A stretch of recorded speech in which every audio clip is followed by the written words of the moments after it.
students, summary of the poem The Sower, which is composed by, not actually composed, which is translated by Toru Dutt. Actually इसने जो लिखी थी main वो Victor हुगो ने लिखी थी, ठीक है, फ्रेंच में, बट ट्रांसलेट करी थी तोरू दत्त ने, जो कि एक बंगाली पोएट हैं, ठीक है. The sower was written by Toru Dutt. The poem is about a sower. Sower के बारे में है. एक सोवर होता है बोने वाला, हु इज सोइंग फूड या grains, which means about life, जिनका मतलब जो स्ट्रेट अवे रिलेटेड है जिंदगी से, लाइफ से. The central idea of this poem is with dedication, commitment, perseverance and hard work, one can achieve anything that one sets into one's mind to. जो भी आप सोचते हो आप वो सब पा सकते हो, बस आपको उसमें 3 चीज़ें याद रखनी हैं. वो है डेडिकेशन, कमिटमेंट और perseverance और मेहनत. अगर ये चारों चीज़ें इंसान अपने साथ रखेगा तो वो जो चाहेगा वो अचीव कर सकता है. The sower is a poor old man and has seen many bad harvests in life. Sower जो है वो एक गरीब बूढ़ा व्यक्ति है जिसने अपनी लाइफ में बहुत अप्स एंड डाउन्स देखे हैं. कई बार उसकी फसल उगी ही नहीं है. However, he is still full of hope of having a bounteous harvest every time he tosses a grain.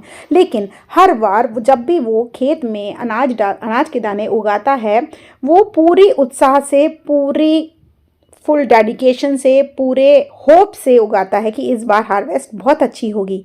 The grand gestures of the old man's hand and the way he flings and throws the grain suggest that he is an ageless being. जितनी हिम्मत ताकत से वो दाने फैलाता है, जितनी dedication उसके अंदर है, वो सब उससे पता ही नहीं चलता कि वो एक बूढ़ा व्यक्ति है. उसकी कमज़ोरी, उसकी थकान, वो सब नहीं दिखता है उसके अंदर का dedication, that this time he will reap a good harvest.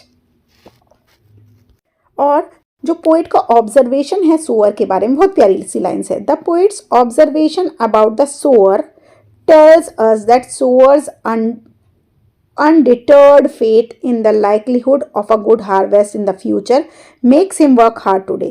कि उसका जो विश्वास है, उसका जो भरोसा है कि वो एक फ्यूचर में वो आगे जाकर एक बहुत अच्छी उपज कर पाएगा, उसकी हिम्मत और विश्वास के ऊपर वो आज बहुत मेहनत करता है. The sower braves the darkness and continues to sow the seeds by marching to and fro in the field, scattering the grains far and wide and ensuring that the grains cover the entire field. ठीक है, अंधेरा हो गया है, कुछ दिख नहीं रहा है, इस सब का फर्क सोअर पे नहीं पड़ता. वो आगे बढ़ रहा है, मार्च कर रहा है, सीड्स बिखेर रहा है, स्कैटर कर रहा है ग्रेन फार दूर दूर तक, आगे बढ़ के एंश्योर कर रहा है कि जो उसका ग्रेन है वो हर जगह पूरे फील्ड में फैल जाए, क्योंकि जितनी जगह ग्रेन फैलेगा भाई उतनी जगह ही तो फसल उगेगी. सो उसको टाइम का कोई बाउंडेशन नहीं है.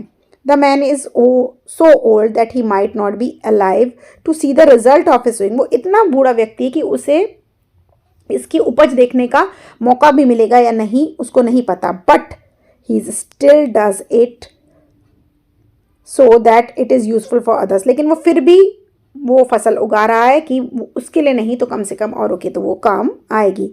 His hard work lifts up the heaven and he is appreciated by the observer who watches us till our last hour of work and with lots of emotion. जो बंदा इसे देख रहा है, यानी कि ऊपर बैठे जो भगवान हैं, वो जो ये मेहनत देख रहे हैं, ठीक है, वो हमें हिम्मत देंगे आगे बढ़ने की और अपने आखिर घंटे तक वो हमें ये एहसास दिलाएंगे कि हार्ड वर्क, हमने जो मेहनत की थी उसका फल हमें मिलेगा. सो इसका मतलब ये है कि ये आपका हार्ड वर्क कोई नहीं देख रहा, ये आपका हार्ड वर्क आपको फ्रूट ज़रूर देगा. ये आप मेहनत किसी को दिखाने के लिए नहीं, खुद के लिए करो, मेहनत करोगे तो फल अवश्य मिलेगा. Very motivational poem.